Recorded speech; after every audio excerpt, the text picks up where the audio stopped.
Good morning dear students. Karnataka PUC first year ಮತ್ತು second year mid term ಪರೀಕ್ಷೆ ನಡೀತಾ ಇದೆಯೋ. ಕೆಲವು ಜನ ನನಗೆ ಕೇಳ್ತಾ ಇದ್ದರು, ಕೆಲವು ವೀಡಿಯೋಸ ಫಾರ್ವರ್ಡ್ ಮಾಡಿದ್ದಾರೆ. ಸೊ ಅದ್ರ ಪ್ರಕಾರ ಏನಪ್ಪ ಅಂದರೆ ಬದಲಾವಣೆ ಆಗಿದೆಯಾ, ಅಂದರೆ ಕ್ವಶನ್ ಪೇಪರ್ ಏನು ಆನ್ಸರ್ ಶೀಟ್ ಏನಿದೆ ಅದು ಬೇರೆ ಕಾಲೇಜ್ನವರು ಚೆಕ್ ಮಾಡ್ತಾರಾ ಅಂತ ಒಂದು ಮಾಹಿತಿ ಇತ್ತು. ಸೊ ಆ ರೀತಿ ಏನಿರೋದಿಲ್ಲ, ಆ ರೀತಿ ಯಾವುದೇ ರೀತಿ ಅಫಿಷಿಯಲ್ ನೋಟಿಫಿಕೇಷನ್ ಬಂದಿಲ್ಲ. ಓಕೆ, ಸೊ ಯೂಸಲಿ ಏನು ಆನ್ಸರ್ ಶೀಟ್ ಏನು ಮಿಡ್ ಟರ್ಮ್ ಪರೀಕ್ಷೆಯ ಕರೆಕ್ಷನ್ ಏನಾಗುತ್ತೋ ನಿಮ್ಮ ಕಾಲೇಜ್ನಲ್ಲಿ ಆಗುತ್ತೆ.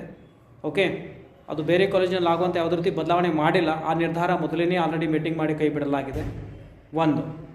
ಮತ್ತು ಇನ್ನೊಂದು ಆ್ಯನ್ಯುವಲ್ ಎಕ್ಸಾಮಿನೇಷನ್ಗೆ ಸಂಬಂಧಪಟ್ಟ ಹಾಗೆ ಒಂದು ವೇಳೆ ಈ ಒಂದು ಕೋವಿಡ್-19 ಭಾಳಷ್ಟು ಇನ್ಕ್ರೀಸ್ ಆದರೆ ಆಮೇಲೆ ಅದ್ರ ಬಗ್ಗೆ ನಿರ್ಧಾರ ತೆಗೆದುಕೊಳ್ಳಲಾಗುತ್ತೆ ಅಂತ ಮಾಹಿತಿ ನೀಡಿದ್ದಾರೆ ವಿನಃ ಕ್ಯಾನ್ಸಲ್ ಇದೇ ಮಿಡ್ ಟರ್ಮ್ ಎಕ್ಸಾಮ್ ಫೈನಲ್ ಅಂತ ಒಟ್ಟಾಗಿ ಹೇಳಿಲ್ಲ.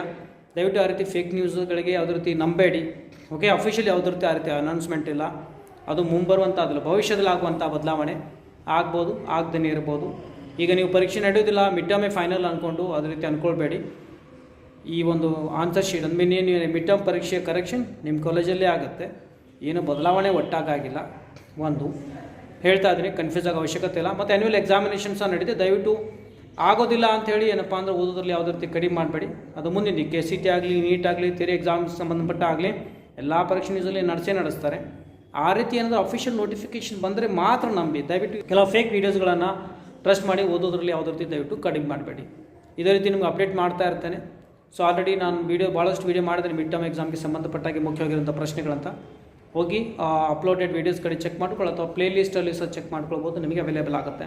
ಓಕೆ, ಸೊ ಓದೋ ಕಡೆ ಕಾನ್ಸಂಟ್ರೇಟ್ ಮಾಡಿ. ದಯವಿಟ್ಟು ಅದು ಇದು ಎಲ್ಲ ನೋಡಿಕೆಸಿ ಕಾನ್ಸಂಟ್ರೇಷನ್ ಹಾಳು ಮಾಡ್ಕೊಳ್ಬೇಡಿ. ಓಕೆ, ವಿಡಿಯೋದಲ್ಲಿ ಇಷ್ಟೇ. ಮತ್ತಷ್ಟು ನಮ್ಮ ವಿಡಿಯೋದಲ್ಲಿ ಟೇಕ್ ಕೇರ್, ಬಾಯ್.